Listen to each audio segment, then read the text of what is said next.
What is up everyone, welcome back to our channel and welcome back to another episode of Modern Warfare 3 Zombies. My name is MW3 and in today's video we'll be looking at two very popular weapons which are now available in Season 5. Weapons that of course you need a battle pass to unlock, and weapons that will be putting head to head against each other into the Zombies game mode and see how well they do. Now, one of the things that I'm really keen to see how it performs is the STG. So in my opinion, it's going to be a very interesting one. So please make sure to stay tuned till the end. So without further ado, let's just see how these two weapons, the STG and the static HV, will be doing in Zombies. Right, so first on our list is the static HV, which is an SMG. Now, one of the things that I would probably suggest with this SMG, if you are looking to quickly grow the weapon itself, probably it's best to just jump on the small mosh pit playlist and obviously go on to a hardcore team deathmatch game, and this will probably be the easiest and fastest way to grow this weapon.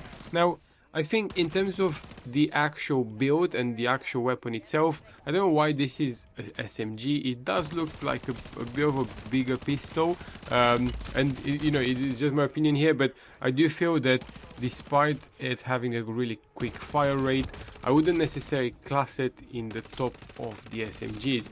Now, I'm not taking away the fact that once you've added the mags of holding, the Deadshot Daggery, Packer Punch, level 3 Crystal and a legendary tattoo, this weapon doesn't become a good contendant. But in my opinion, there's other SMGs that I do believe are probably worthwhile better. Now, of course, as I said, this is a game where we're going to compare both weapons. So this is the first one we've looked at. So now let's just move on to the STG.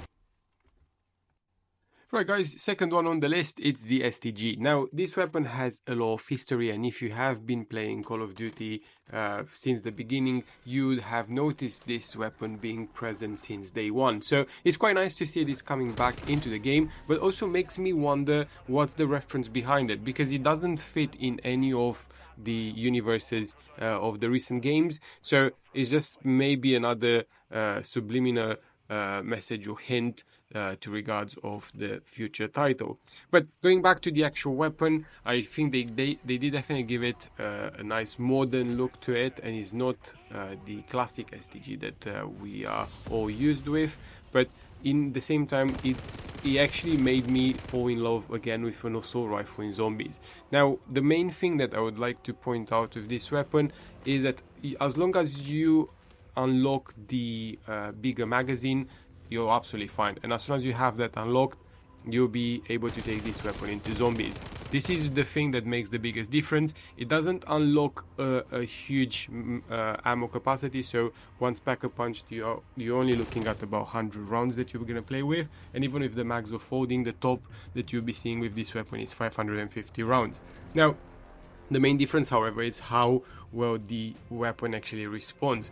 It is an assault rifle, so it's not as nippy and as fast as an SMG or as the SMG that we looked at earlier, but the damage, it's a lot better. So especially when you pair it with the Deadshot Daggery, this thing becomes an absolute beast. And I think if I would have to choose, just, you know, from a popularity point of view, obviously the STG is such an old weapon and it's such a nice thing to just kind of be able to play with it again, but then from a practicality point of view, it does make a huge difference. And just to put it to a test and show you guys how well this does, we went into Dark Aether and have been able to successfully take down a Disciple just by using the STG. Now bear in mind, we didn't have any golden armor plates or any Aether blades, so it was just purely relying on this weapon, and with the mags of folding as well as the Deadshot Daggery perk, it definitely made a difference. So other than the fact that we've got down once, the weapon itself held really well, and I think it's probably one of those weapons that makes you feel extremely confident playing the game in any tier. So it's definitely something that is worth grinding for, definitely something worth unlocking, And I think if I would have to choose between the two weapons, the STG is a clear winner. So I hope you guys have enjoyed today's video. If you did, please do let me know in the comment section down below which one is your favorite, and if you have any other opinions about these two weapons, I would love to hear from you. Maybe it's just a build. I'm gonna put the builds on the screen shortly, but leave you guys in peace. See you in the next video soon, and in the meantime, please avoid extraction points, because otherwise this will happen.